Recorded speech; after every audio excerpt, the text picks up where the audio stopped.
তোমাদের কাজ আমি বের করে দেবো। যেটা করছো সেটা বন্ধ না করলে এ শহরে তোমাদের একটাও টাওয়ার থাকবে না। চ্যানেল বাঁচাতে চাইলে আমার বদনাম নয়, গুণগান করো। হোম মিনিস্টারের ফোন ছিল। কি বললেন? তুমি যা করছো তা বন্ধ না করলে এই শহরে আমাদের একটা টাওয়ারও থাকবে না। তাই চ্যানেল বাঁচাতে চাইলে ওর বদনাম নয়, আমরা যেন ওর গুণগানই করি। কাকে ফোন করছো? হ্যালো, হোম মিনিস্টারকে দিন। চৈতালি রায়, খবর কলকাতা।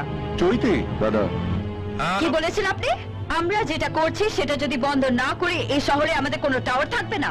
আমাদের চ্যানেল বাঁচাতে গেলে আপনার গুণগান করতে হবে। ঠিক তাই। মিস্টার হোম মিনিস্টার, এই শহরে আমাদের কোনো টাওয়ার থাকবে কিনা তার ব্যাপারে না চিন্তা করে আপনার গদিটা থাকবে কিনা সে ব্যাপারে বেশি চিন্তা করুন, তাতে আপনারই মঙ্গল। ফাটাকেশ তো দেখছি মিডিয়াকে ভালোই হাত করেছে। এটা একটু বাড়াবাড়ি হয়ে যাচ্ছে। রাজনীতির সঙ্গে লড়াই করা সাংবাদিকদের কাজ নয়, বরং রাজনীতির গুণগান করাই সাংবাদিকদের কাজ। সাংবাদিকতার এই চ্যাপ্টারটা আমার পড়া নেই। আমার কাছে সাংবাদিকতা একটা লড়াই। You are under arrest. নিশ্চয়ই ধুলো পড়ে যাওয়া কোনো ফাইল ঝাড়পোছ করে ফিতে খুলেছে। এটা কোন কেসের জন্য? সেটা থানায় গেলে বুঝতে পারবে। চলো।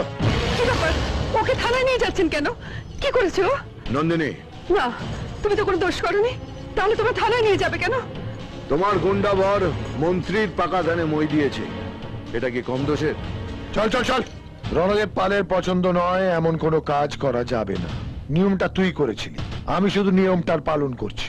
মাস গেলে আমি যত মাইনে পাই তার চাইতে বেশি লোক তোর হাতে তুড়িতে জড়ো হয়, তাই না? বাজা তুড়ি, দেখি আজ কত লোক তোর জন্য জড়ো হয়। 7 দিনের জন্য মন্ত্রী হতে চাস? ওই 7টা দিন তুই কোনোদিন দেখতে পাবি না। তার আগে আমি তোকে 7 হাত মাটির তলায় পুঁতে ফেলবো, বুঝলি? ওটা আপনার স্বপ্নে থেকে যাবে অফিসার। ওনার বেল অর্ডার। চলুন। ফাটাকের সঙ্গে আপনি বাজাতে পারবেন না মিস। চৈতালি রায়, আপনাকে যে খাওয়ায় পড়ায় সে আমার নামটা খুব ভালোভাবেই জানে। দুর্জয় নাগ যেন ওই 7টা দিন আমার হাতে না আসে, আর যদি ভুল করেও আসে তাহলে 7 জন্মেও তুই ওই 7টা দিন ভুলতে পারবি না।